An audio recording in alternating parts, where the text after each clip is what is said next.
I'm delighted to join you all to share my thoughts and my perspectives on Pakistan's vision for regional peace and security, the strategy that we have adopted and the challenges that we confront in realizing this vision.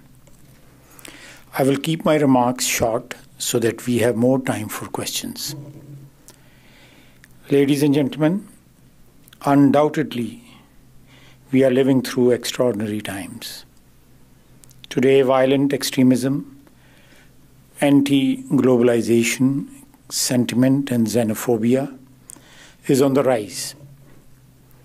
Tolerance, pluralism, mutual trust, and respect between states and community, and even individuals, is on the decline.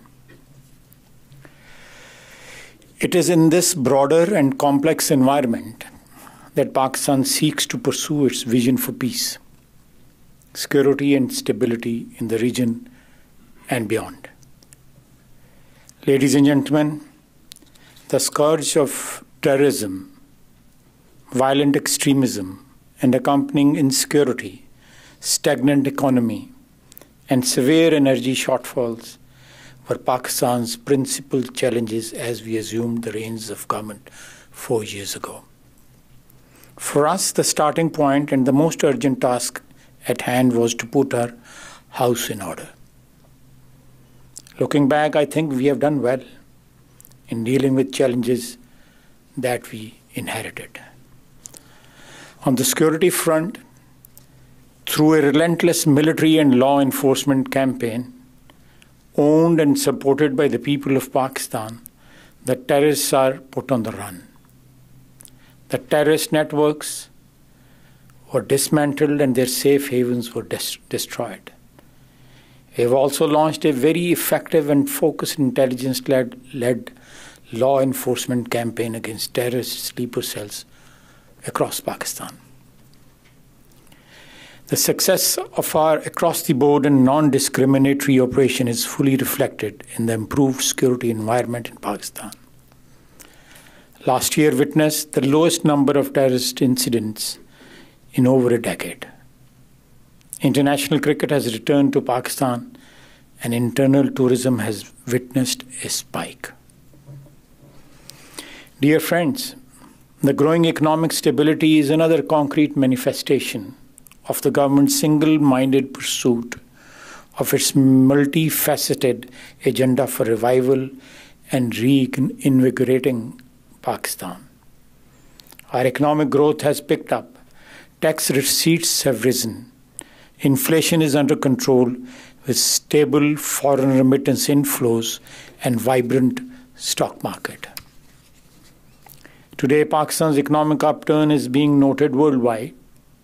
Our credit ratings with Standard & Poor and Moody's have gone up 3 notches, while entities such as Forbes, Bloomberg, Nikkei describe Pakistan as Asia's next growth engine, a global turnaround story, and a best-discovered frontier market. On the energy front, too, we have close to terminating for good the much-criticized electricity blackouts for both industrial and domestic sectors. I have witnessed that. I was Minister of Water and Power, and I had to face a lot of hard time during the last 4 years. It's satisfying that our gap between supply and demand is closing. It's almost nil. In a couple of months, the load shedding and the blackouts will be a thing of past, inshallah. Ladies and gentlemen, even before earning the trust and confidence of the people of Pakistan for third unprecedented time in 2013, the present PMLN government was very serious and clear about pursuing peace and good neighborly relations in the region, which we viewed as the stepping stone for promoting internal security and prosperity in Pakistan. On assumption of government, we reached out to our immediate neighbors, Afghanistan, Iran, and India, with a message of peace, amity, respect, and cooperation for the benefit of the region. Ladies and gentlemen, Pakistan has suffered grievously from conflict and instability in Afghanistan. Unless this cycle is reversed, we would continue to bear the brunt. No country, therefore, has a larger stake in seeing peace and stability return to Afghanistan than Pakistan. Regrettably, the situation in Afghanistan is getting worse. Ungoverned spaces, violence, and drugs and narcotic trade is on the rise. This is a source of grave concern for Pakistan. We are mindful of the strong desire in US to bring the long war in Afghanistan to an end. We support this objective wholeheartedly and are ready to help in any way we could to achieve peace and stability in Afghanistan. Scapegoating Pakistan for all the Afghan ills is neither fair nor accurate. This will only help forces that we are trying to fight collectively. Ladies and gentlemen, there is no military solution for Afghanistan. Pakistan has in the past done all it could to facilitate a political settlement. We have also done all that we could make sure that Pakistani soil is not used against any country. However, there are obviously clear limits to what we can do. We cannot take responsibility for Afghanistan's peace and security and be asked to achieve what the combined strength of some of the most powerful and richest countries could not accomplish. Effective border management, frankly, is the key. More needs to be done on the Afghan side of the border where terrorist elements are finding easy, safe havens. We are keen to work with the US in effectively managing the Afghan border and in facilitating a peace process to the extent we can. Friends, the emergence of new threats, including ISIS, demands ever greater coordination and stronger partnerships between like-minded countries to put up a united front to counter these dark forces of exclusion and extremism. Friends, it is our deep conviction that peace in the neighborhood is impossible to achieve unless relations with India improve. Our government reached out to India to seek normalization of relations and resolution of all disputes, including the core issue of Jammu and Kashmir through dialogue and engagement. Unfortunately, our gestures of goodwill have not been reciprocated by India. Worse still, India has chosen to adopt confrontation and escalation over dialogue and engagement. The unprovoked violations on the LOC and working boundary, escalating political rhetoric, excessive use of force against unarmed civilians in the occupied Kashmir, and harassment of minorities, particularly Muslims, in India do not bode well for peace, reconciliation and dialogue in South Asia. India cannot wish away Kashmir, nor can it delegitimize the genuine, indigenous, unarmed struggle of Kashmiris fighting for their right of self-determination by terming it as terrorism. Pakistan, for one, is ready to work with India to seek peaceful resolution of all disputes and to create an environment of peace and stability, allowing our people to realize their aspirations of prosperity and development. Ladies and gentlemen, one of the key pillars of government's foreign policy is to support and encourage greater regional integration and connectivity. The most promising element of this policy is the recently launched China-Pakistan Economic Corridor, a multi-billion-dollar initiative entailing multiple development and connectivity initiatives and projects, including infrastructure, energy, Gwadar Port, and industrial cooperation. There are other regional economic projects that remain on our agenda. These include TAPI, Turkmenistan, Afghanistan, Pakistan, India gas pipeline, and CASA, which is a Central Asian energy connectivity project funded by the World Bank, an improved trading partnership between Pakistan, Afghanistan, and Tajikistan. Ladies and gentlemen, within this scheme of things, the US remains our critical partner and there are strong and enduring basis for this partnership to continue in the future. Both Pakistan and the US have strong convergences in fighting terrorism and working together to stop the spread of violent extremism espoused by ISIL. Similarly, peace and stability in Afghanistan is in our mutual interest, and the benefits accruing from a stable and secure region benefit the US as much as it benefits us. In our view, Pakistan and the US have always benefited when they work together. We are grateful for the US support to Pakistan in a broad range of areas. For many years, the US has been supportive of building Pakistan's capacity and helping us overcome our challenges. The US helped us deal with our electricity shortages, and US aid is supporting one of the largest Fulbright scholarship programs for Pakistan, especially for women. The US assistance in building infrastructure in remote areas such as FATA will leave an enduring impact in stimulating economic development in an area that had been infested with extremist ideology for decades. We wish to express our gratitude to the US and to American people for their support. Our large, active and vibrant diaspora in US continue to be a very important bridge between our two countries. For the future, we hope that people-to-people exchanges would become the centerpiece of our relationship with trade, investment, education, and research as its driving links. While recognizing that US assistance has been beneficial in supplementing our own efforts for economic development, we wish our long-term partnership to be anchored on trade instead of aid. A close and enduring partnership between Pakistan and US is, we believe, a strategic imperative for achieving lasting peace and stability in the region and beyond. This is what we are working to secure with our friends and partners in US. I thank you. Thank you.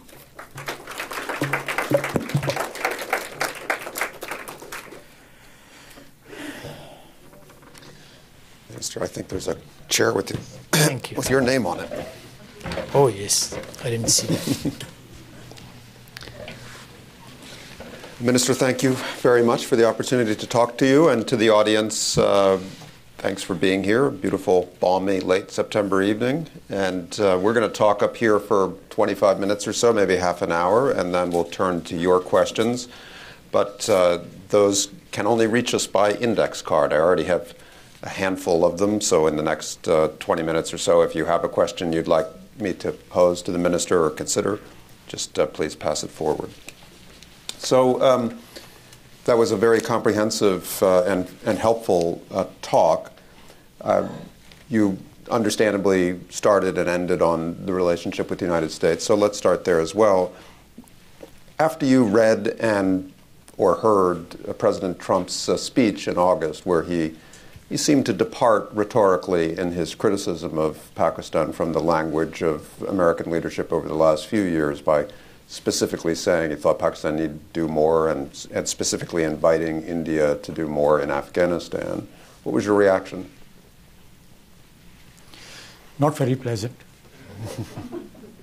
The reaction of the government and the public at large was of utter disappointment.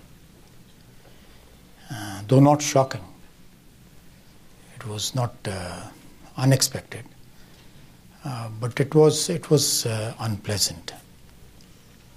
If you allow me to retrace our relationship over many decades, I think in the 60s and then in the 80s and then in the last decade, Pakistan has stood very firmly with the US during the war against the Soviet Union in Afghanistan, which I personally believe was a wrong decision. A wrong decision? A wrong decision. It was a proxy war. We were used and discarded. In the 60s, we were in your camp, and the early 70s. If I remember correctly, I was very young at that time. the sanctions were imposed on us. Then again in early 90s, sanctions were imposed on us, the Pressler Amendment and all that. So despite all that, despite the heartbreaks, we still stood with you. But this time, coming out of Fort Myer, it wasn't very, not surprising, but disappointing and unpleasant. There was a reaction from the public opinion. And some of the things which were said were patently wrong, like the money, the billions of dollars which you have dished out to us. No billions of dollars have been dished out to us. That was money which was reimbursed for the services we rendered to the United States of America and its allies. Now that I don't want to go into detail. I'm here to mend fences. I could tell. Not bring down the fences, you know. So I should talk like a diplomat. Yes, well, you did. Only yesterday I was defense minister. So I'm trying to depart from the behavior of a defense minister to the behavior of a diplomat. Mm-hmm. So pardon as Tom said, my outspokenness.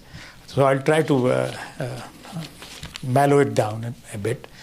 But we have the main. When I was growing up, Pakistan was part of CETO and CENTO, and USAID was there at almost every corner of our national life, and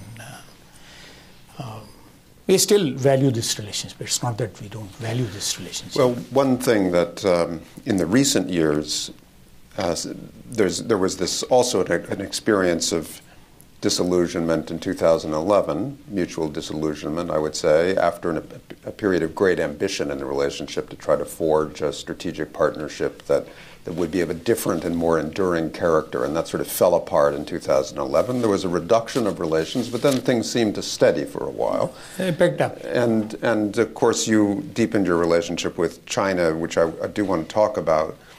But do you believe that there really is a sustainable basis for a cooperative relationship between the United States and Pakistan, given the deep suspicions that the United States government evidently still holds about Pakistan's performance on terrorism, and given the views of the Pakistani public about the lack of reliability in the relationship? I think there is still a very sound basis for that. We can have a very stable relationship and mutually respectable relationship. But, what has recently happened over the last few years, and especially last month, is, I'll be a bit frank. Instead of looking inwardly and try to find what has happened in Afghanistan in the last 10 years or 15 years, you're trying to find scapegoats in our region, especially Pakistan. Now, let me ask a question. The drug production in Afghanistan has gone up by 3,700%. The volume is $120 billion. Are we responsible for that? Daesh is there in 3 provinces. Proven presence. Are we responsible for that? 40% of territory has been lost to Taliban in the last 15 years. Are we responsible for that? Abdullah and President Ashraf Ghani, they are fighting with each other. I don't want to narrate the extent of their fight, but because that will be undiplomatic. Are we responsible for that? More than 100,000 American troops were there. Over $1 trillion have been pumped into that economy. The corruption, the Taliban selling their weapons, Afghan soldiers selling their weapons in open market, in open auction to the Taliban. Are we responsible for that? No, these things are never spoken or said in the media over here. But these things are happening every day in Afghanistan. So, Minister, I think that's a very fair line of argument. I really do. The rejoinder to it, of course, would be Pakistan is responsible for what happens on Pakistani soil, and the criticism of the record on containing listed terrorists, individuals, groups, and the Afghan Taliban, which has access to Karachi and Quetta, is in the news also regularly from Pakistan, with Hafiz Saeed starting a political party and preaching in the open and so forth. So do you really think that the United States should accept that your efforts to defund, delegitimize these groups on Pakistani soil are the best you could possibly do? No, I agree. We should continue our efforts in defanging or dismantling whatever remnants are there of the extremism or terrorism in Pakistan. I don't disagree with that. You have mentioned a name. It's a proscribed organization. The gentleman is in under house arrest. But I agree with you that on that score, on that account, we have to do more. We have to do more. There are people in Pakistan who can be a liability in times of crisis for Pakistan and for the region. I agree with you. I don't disagree with that. But having said that, you must give us some allowance for what is happening within our borders. We have been, left with this legacy or this. Actually, a Punjabi word is coming to my mind, so I'm trying to find it. Go ahead, use it. Trying to translate that, what happened after you left Afghanistan in the 1980s, we were left to deal with this whatever was left of Afghanistan. And we are embroiled, we are stuck in this quicksand for last more than 26, 27 years. We must have made mistakes also. I'm not saying that we are saints or we are infallible. We must have made mistakes. But I think it's a collective mistake or sin we committed. You shouldn't have left the way you left that region way back in the early 90s or late 89. You thought the Cold War is over. We are the sole superpower, so we don't have to bother about Pakistan or this region. They can go to hell. And that is what happened. We went to hell. We went to hell, and we are still burning in that hell. And you must give us allowance for the reversal of the liberal Pakistan in the 1980s. In Pakistan, in which I grew as a young lad, or as a student, or as a banker, was very liberal, very pluralistic society, egalitarian society. But what we did to justify the jihad in 80, we reversed everything. We created a culture. Now, let me be a bit frank. Now we are again talking of introducing books in madrasas or in schools, or changing curriculum or textbooks somewhere in the Muslim world. That will not work. It has not worked in the 80s. We rewrote our histories. Our heroes became non-heroes, and non-heroes became heroes, because we wanted to justify jihad. We wanted to justify Qatal, because that suited then our friends, our good friends, the Americans, because they wanted to kick out Soviet Union from Afghanistan. That was the objective. And we supported. We supported, and in the process, our ethos was destroyed. That is the problem. That is the tragedy. It makes my heart bleed. I belong to the generation which has seen the Pakistan of 50s and 60s and 70s, and which are looking at Pakistan of 90s and then the last decade. Some of these things have become irreversible for us. The people you are naming, the people you are talking about, the people President Trump is talking about, as politicians or as government officials, as people who are responsible for running the country, some of these things cannot be reversed overnight, because we inducted or we developed that sort of culture or ethos deliberately to justify an intervention, to become a proxy. Let me say it openly, to become a proxy, to legitimize that relationship which was perhaps not legitimate. intervention in Afghanistan. So, Minister, we are paying a very heavy price. Let me tell the audience, we are paying a very heavy price. A whole generation of my country doesn't even remember what was Pakistan like 30 years back or 40 years back. It was a liberal country where everybody could breathe. Different sects could live together. Minorities could live together. Christians, Hindus, Muslims, Shia, Sunni, Barelvi, Wahhabi, they were all Pakistanis. Now we identify people, people change their names because they don't want to be identified by their sect or by the... It's a tragedy on national level. For God's sake, share this agony and this anguish with us. Don't blame us for Haqqanis, or don't blame us for Hafiz Saids. These were the people who were your darlings. Just only 20 years, 30 years back. They were being dined and wined in White House. And now you say, go to hell, Pakistanis, because you are nurturing these, I don't want to use the word for them. Yeah, but this is what has happened. So let's leave history and look to the future. In your talk, the sense of history, yes, a clean sense of history. You cannot divorce history from the present or the future. You cannot. You cannot divorce history.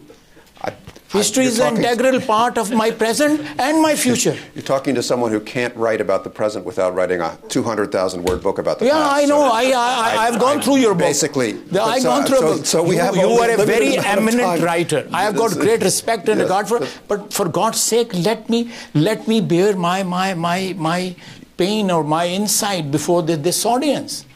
It is very easy to say Pakistan is supporting Haqqanis and Hafiz Said and Lashkar-e-Taiba. Yeah. They are liabilities. I accept their liabilities. But give us time to get rid of these liabilities because we do not have the assets to match those liabilities. You are increasing your liabilities further. Right.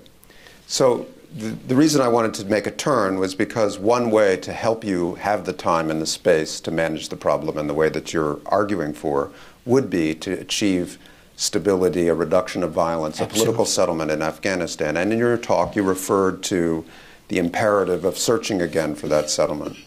But as you know, having been through these attempts before, both after the Soviets withdrew and during the Obama administration, sometimes with Pakistan's cooperation, sometimes talking independently to the Taliban, the international community has tried again and again to create a context for a successful settlement and has so far failed. In fact, I understand the Trump administration now wants to close the Taliban political office in Qatar. I don't know. We didn't open that office. I know. Do you think that's a wise decision? No, it's up to you to judge the decision, not me. So my question is, as a diplomat in training, I'm an apprentice diplomat. Yeah. So what do you think is the strategy, regional negotiation or other, that might have a chance to reduce violence and at least start creating a path towards something like a political settlement in Afghanistan? I think you have said you have spelled out the solution which is needed over there. A regional solution with obviously U.S. playing a very important part. We already have an arrangement, the quadrilateral arrangement, which is when the Murray talks were taking place, someone, I'm not blaming anyone, leaked this information that Mullah Omar is dead. The talks just evaporated. The second time the attempt was made, MAM was traveling in Iran, and the moment he entered our territory, he was killed. So his body was recovered from our soil. So again, the talks were gone. So there are people, there are elements who do not wish that these talks should be successful. Let's enter this process with total commitment and sincerity. I think we'll succeed. China, despite your strained relationship with Iran, Iran is a very important player. Most of these people are, part of the refugees, are part of the, from the south and from elsewhere in Afghanistan. They live in Iran. After Pakistan, the biggest chunk of refugees are in Iran. Turkey, Russian Federation, Chinese, of course, they're already there. They're all very important players. And U.S. has stakes, and we recognize those stakes. You are a very big player in that region because of your presence for the last so many years over there. We would like you to leave that place with the satisfaction that you resolved the problem. You have brought peace to Afghanistan. We want you to have this the crowning success, I would call it, that you can tell your people, you tell your electorate that we have succeeded and we have done what we went to Afghanistan. Any help you need in that, we are ready. If you want to choose the military option, we'll warn you not to choose that. That, in my opinion, that will be pursuing a folly. And the sooner you realize that it's a folly and it should not be pursued, the better it is for us, for you, and for other countries of the region. You're a historian. You just said, Amateur. Like you're an accomplished historian. There is a historian, American historian, Barbara Tuchman or Barbara Tuchman. Yeah. What do you call it? Tuchman, I guess. Yeah. She has written a book, The March of Folly. And she has given 5 examples in that, where the world pursued follies and they kept on pursuing despite the first paragraph of that book, narrates the whole book.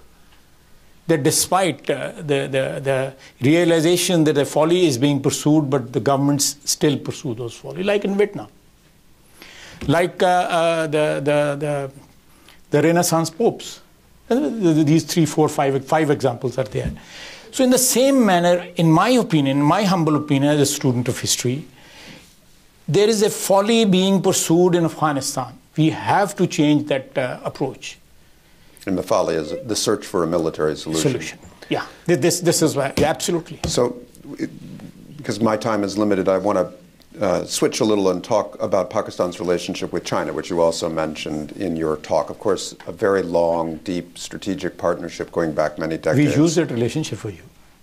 I believe you played a useful role sometime. You really are interested in history. So my question is, given the scale and the ambition of the Chinese-Pakistan economic partnership and the corridor today, would you say that there is something new, something qualitatively different emerging in the partnership between Pakistan and China? Or is it simply bigger numbers on the same old relationship?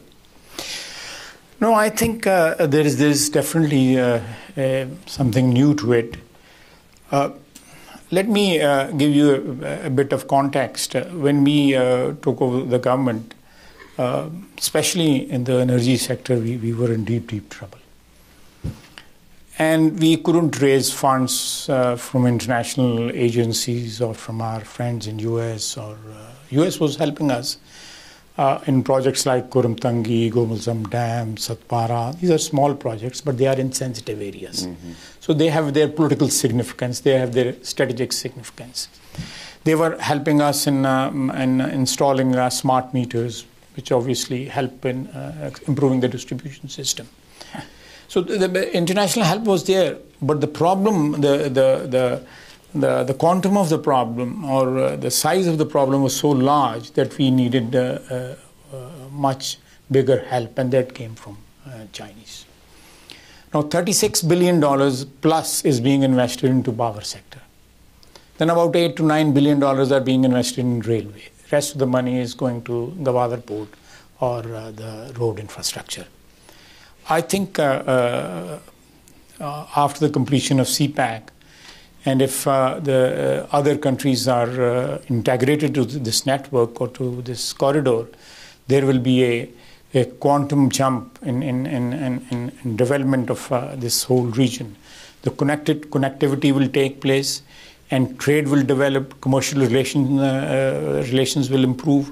And once there is trade and commercial relationships, the tensions will go down automatically, because then the money will be involved.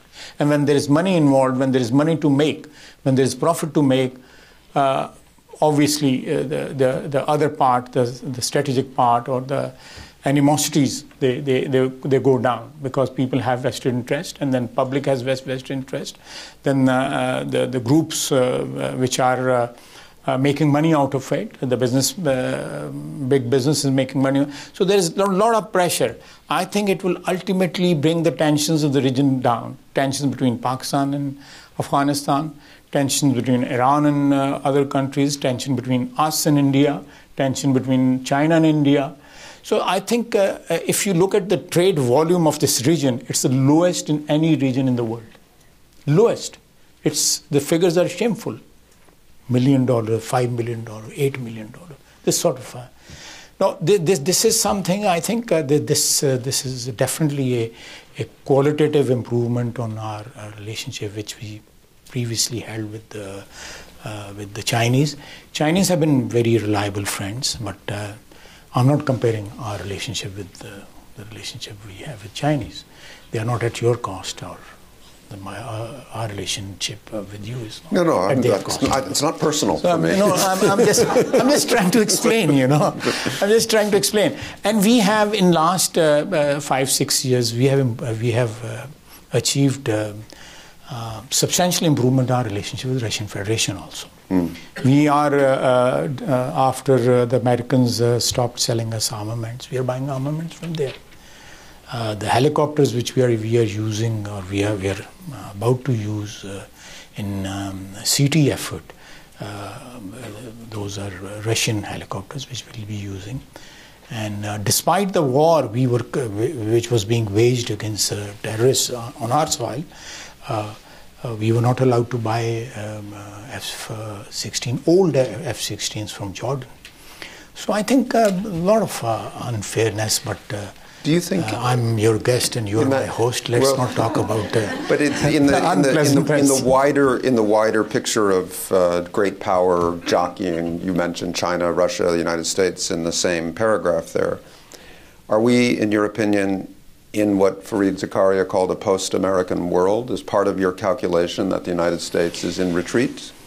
Fareed Zakaria is a very eminent scholar. I'm just nobody, an apprentice diplomat, nothing else, and a political worker.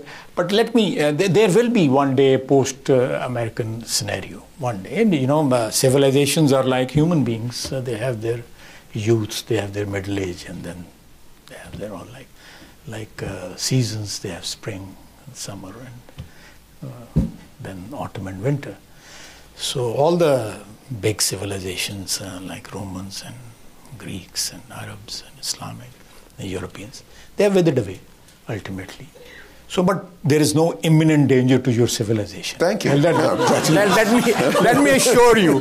Let me assure you, there is no imminent danger. You are there for a long time, and you'll survive. But you must, as I said, don't pursue follies. Well, we have a polarized society here in the United States, as you know, and certainly... That's a bad sign. Yes, but also rising bigotry and bias toward Muslim Americans, who constitute only 1% of our population, but who are now targets of hate crimes and various kinds of campaigns and misunderstandings. Muslims are facing that all over the world. Yeah, so when you look at the United States, I mean, the Pakistani diaspora here you mentioned in your talk is a very talented one, as you know, very well educated, very prosperous, but now caught up in this wave of anti-Muslim bigotry that we see in the U.S. How does that play back into Pakistan? Is it well understood? Is it in the news? Is it on the TV? Is it part of public discourse? It is not. We have too much of, trouble of your own. We have our local shows going on. The politics and what happened last couple of months, and even before that. But I must tell you, we are very broad-minded people. We are large-hearted people. A slight gesture of friendship from your side will make a huge difference. What is happening to Muslims in America, or what is happening to Muslims elsewhere in the developed world? This. Let me explain this. Just for in half a minute or a minute. There are flashpoints all over the world which mostly involve Muslims. Myanmar, Kashmir, Palestine, Iraq, Sham, Afghanistan, Libya. All these flashpoints are basically Muslims are there and they are oppressed. You are a large power with large resources, with a large heart, You've spent trillions of dollars in these areas on destructive activity. War is a destructive activity, whether it's waged for a good cause or a bad cause. I'll not go into that moral debate. But if you had pumped 1/5 of that into like Afghanistan or other areas of Middle East, I think the dividends as goodwill from Muslims in my region, in Middle East, in North Africa, in Far East, would have been much, much bigger. Much, much bigger. You can't even imagine. People will kiss you, your hands, your forehead. They do that in Saudi Arabia still. Yeah. But I personally think, I don't know. I don't want to go into that argument. But this pursuance of militaristic approach, I think it has been proven to be counterproductive. You have to tinker it in a way where it has more political substance in it than the military substance. So I have this time. is how I feel. Yeah, I have time for maybe 2 more questions before I go to the index card. So if there are new ones that someone wants to bring forward, someone can collect them while I ask my last 2. I see a couple of hands up. I don't know if someone's coming from the back there. So India. Your party, Nawaz Sharif, was one of the pioneers of attempting rapprochement, many years ago, a couple of different times. You spoke about it in your remarks, the frustrations. There was a period in the late Musharraf time where there were negotiations that seemed to ripen for some kind of economic opening and a détente around the big irritants in the relationship, and yet here we are, still talking about the same missed opportunity. And if you go to Delhi, of course, you hear a certain strain of Indian foreign policy saying, well, Pakistan's in the rearview mirror, we're moving in another direction. What's achievable with India, do you think, in the next 5 or 10 years, and why does India matter to Pakistan anymore? No, you're saying Pakistan doesn't matter to India anymore. I'm saying that if you go to Delhi, you'll hear certain strains of foreign policy saying, we have Pakistan's in the rearview mirror. It's all about China and East Asia for us and the United States. But they keep looking in the rearview mirror. That could be fatal,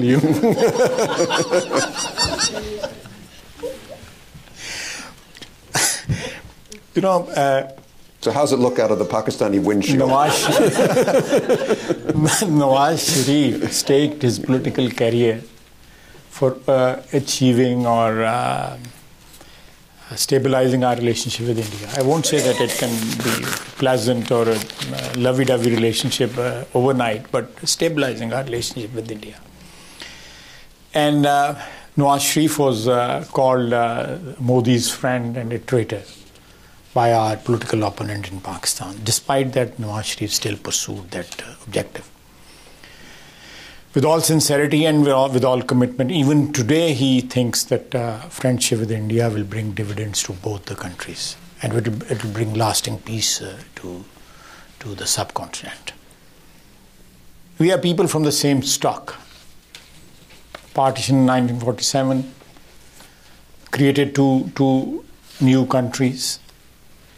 And we have a problem of Kashmir. Day before yesterday or 2 days back, Excellency Sushma Swaraj said that events have taken over the UN resolutions. Events do not take over UN resolutions. Even today, 7 boys were killed in the Kashmir University in Srinagar. Even today. Now those students. They are not on scholarship from Pakistan and studying over there and getting killed. They are local boys, they're young boys who were killed over there. Hundreds of boys and girls have died. and what is going on over there. And let me give you some figures from Ministry of Internal Affairs in India. You know, in 2001, there were about 3,700 incursions from Pakistani side, you know, border interventions, border crossing from our side to there. This is their figure. Till last month, the figure of 2017 was 31. So border incursions, according to their figure, have gone down by almost 99%. You know. And if you look at the list of the terrorist organizations they have in their country, their total list of about 66 or 68, 4 or 6 out of those terrorist organizations are related to Pakistan. Rest are their local, you know, terrorist organizations, whether they are in Chhattisgarh or Nagaland or Manipur or somewhere else, you know. So blaming us for their troubles or whatever happens in India, I think it will not take us anywhere. We blame them and they blame us. We say that Sanjota Express was burnt by their people and the people are being tried and the justice is not being done. Then we say that we have Kulbhushan Yadav, which is a conclusive evidence of their supporting terrorism on our side. They blame us for Uri and Bombay. So this will go on. This recrimination and accusation, counter accusation. But so there must be an initiative which at least bring us to a negotiating table. At least we should start talking.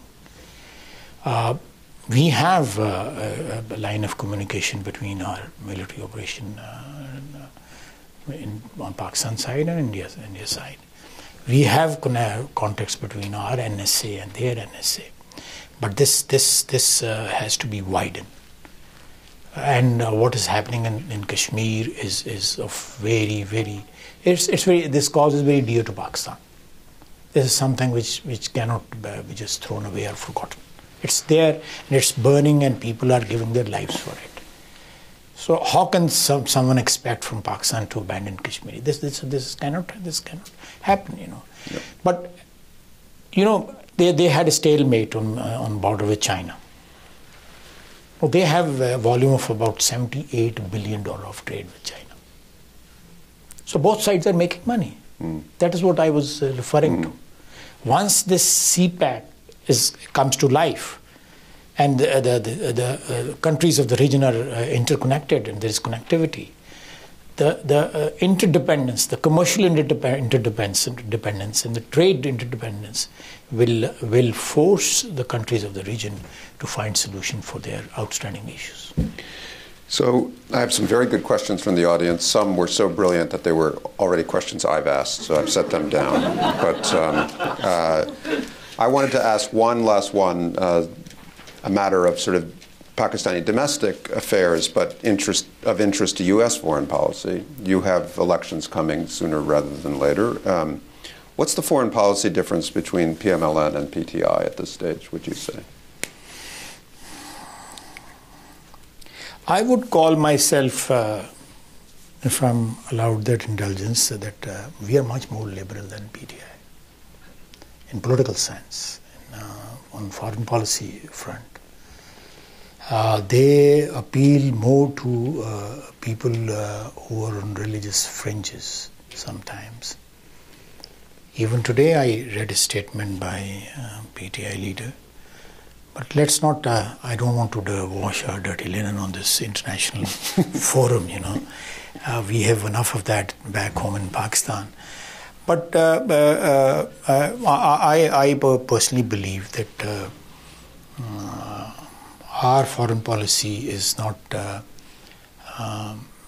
it's not against anybody, you know. It's not directed towards anybody or any country, I should say.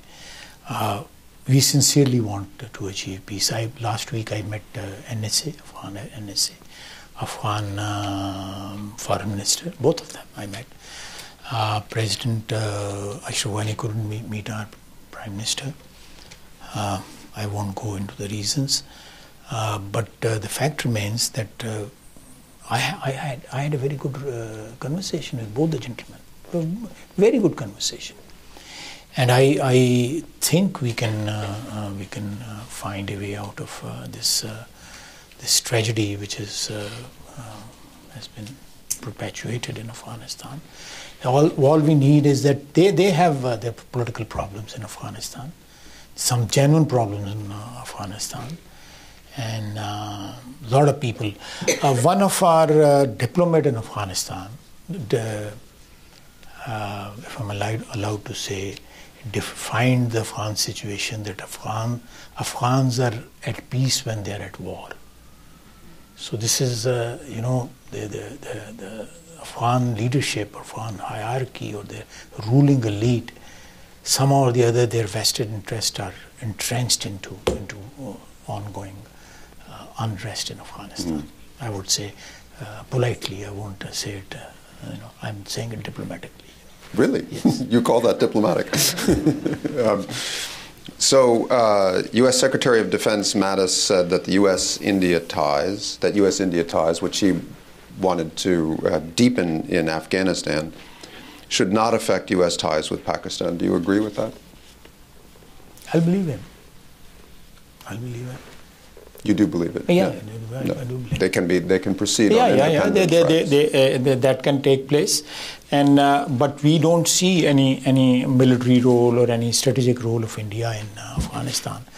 But if U.S. wants to have a relationship with India, not on our expense, why should we have any problem if it is not on our expense? Do you think that India is using its presence in Afghanistan to undermine Pakistan's stability? Yes, that is correct. And whatever economic development or economic development India has achieved or India has invested in Afghanistan, that is on our border. They have several. I don't know how many consulates they have on our border. 4, sir. 4 on our border, and then they have.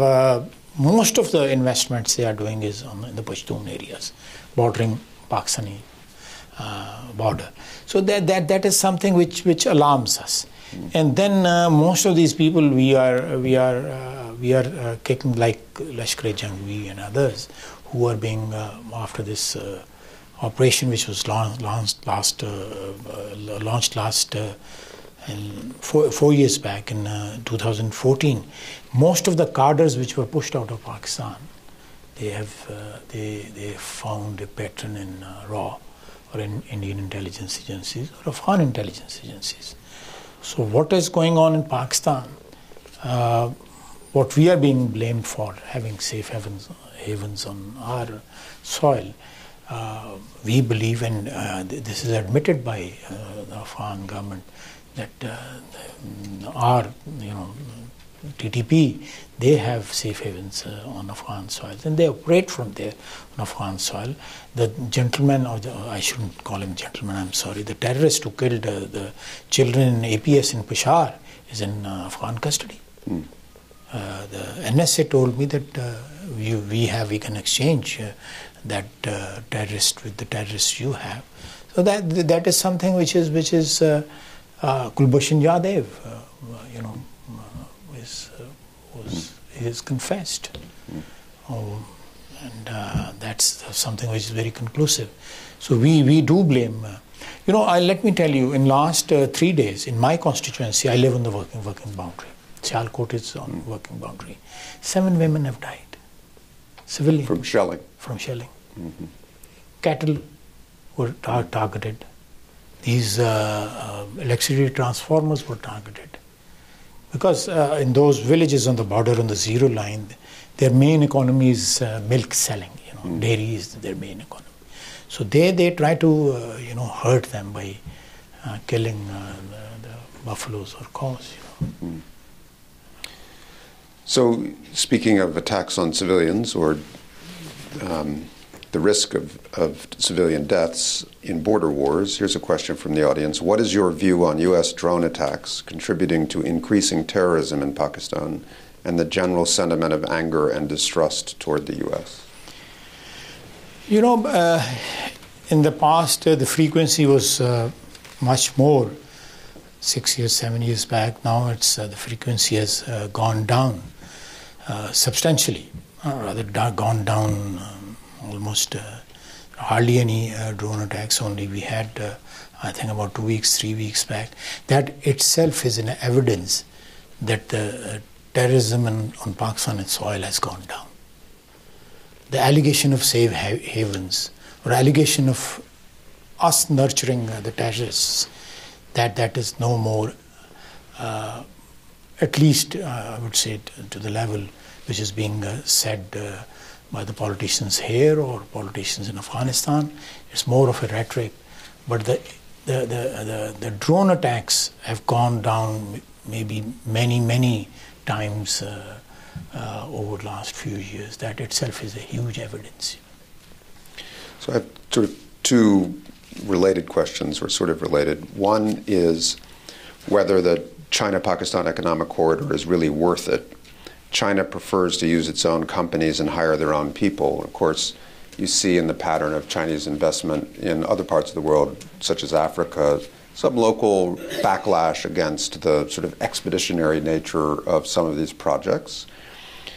So a version of the question would be, how will Chinese investment in this massive set of programs really become Pakistan's wealth as opposed to China's?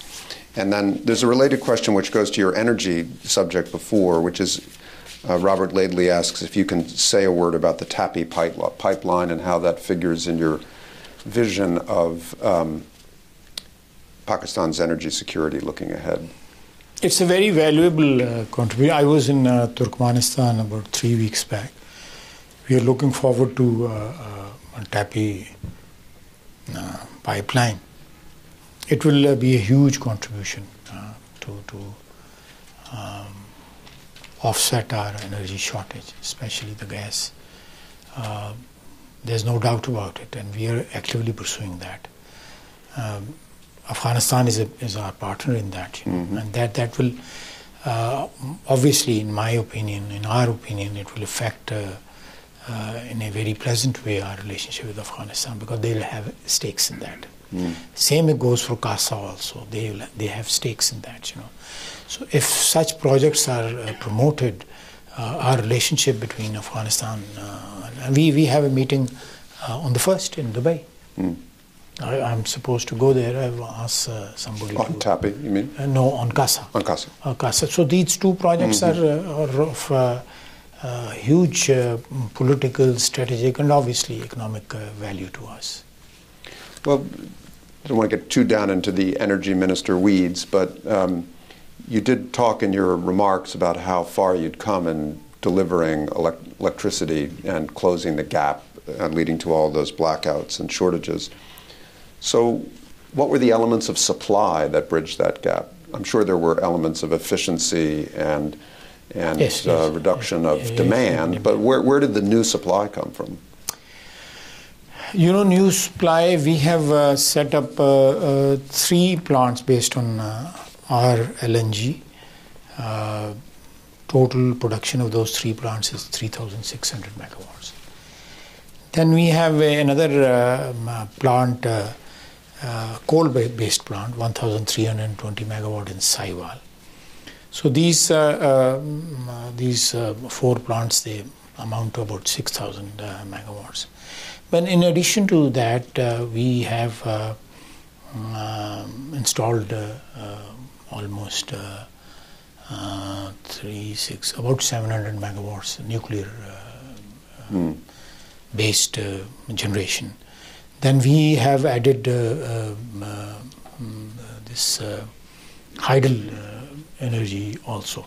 So total energy which will by December or by January, the total addition of energy over 2014 will be almost 10,600 megawatts. 10,600 megawatts since 2014. To 2014. That's substantial, and you're absolutely right that some of this energy was made available due to efficiency which has been achieved. Substantial efficiency, We have saved almost last year, 15-16, not 16-17, 15-16, almost more than $1 billion over increase in efficiency and better distribution system, installing more grid stations, making the supply more reliable. So distribution, transmission and generation, all the three facets of energy, they've been taken care of. One of our audience on Twitter asks, can you discuss Pakistan's relations with others, specifically France and Germany, and also your recent trip to China, Turkey, and Russia? So that's a lot of questions packed into one index card. I'll try to wrap up in one reply. I had a very good visit last week, visit to Beijing and Tehran and Ankara, and found full support of what I've said just now, finding a solution which is political and more less military and more political solution. And as for France and Germany, we have a good relationship with them. Absolutely no problems. I think Germany has a very important role in EU to play, and even France. Now that Britain is divorced or partially divorced or separated from rest of the European market or European Union. With UK, they have been our colonial masters. So we are nostalgic about them.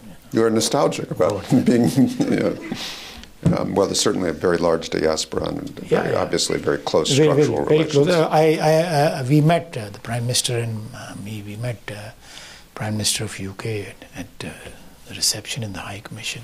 And we had a very useful chat with the Prime Minister.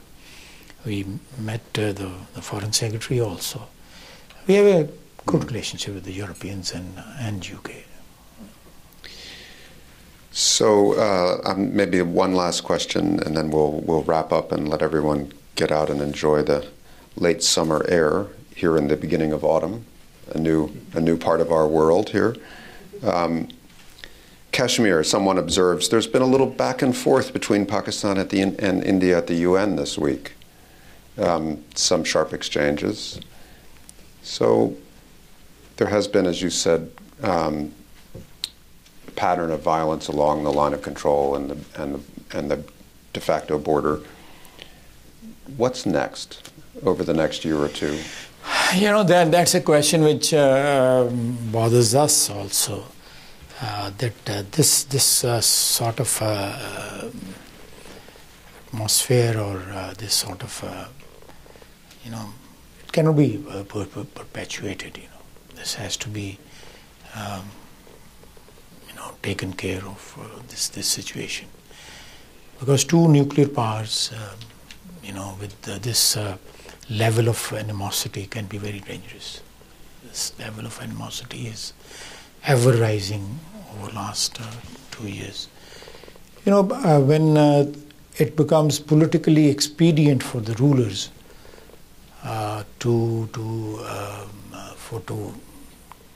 for fetching votes, they bash Pakistan or they bash Muslims, or cow has become an issue. It's their belief. I have no comment on that. I respect their belief. But for killing and lynching people in India, cow is being used, or they are exporters of beef. India is a big exporter of beef to Middle East. I used to eat Indian beef when I was living in UAE. And now they kill people for the beef, So this dichotomy or this contradiction, for the sake of fetching votes, they have captured UPJ just because of this baggage which the Prime Minister of India is carrying from Gujarat. He's in Delhi now. He should realize that. Huge country. I don't want to. The atmosphere is already vitiated between our two countries. I don't want to say anything which will further vitiate that. But the fact remains that if I'm trying to fetch vote on something which is negative, And then I'm not a politician. I'm just a hate monger or something. Somebody who's trying to exploit the base instincts of the human beings to perpetuate his power or to capture power. That's not human. That's inhuman. In my lingo or in my training, I'm in politics for 27 years. I'm a parliamentarian for 27 years, and previously my father was parliamentarian for 45 years. So this is something which is abominable. This should be abolished. The way BJP and its leadership is targeting minorities all over the place, and the way they have recently tackled the issue of Myanmar.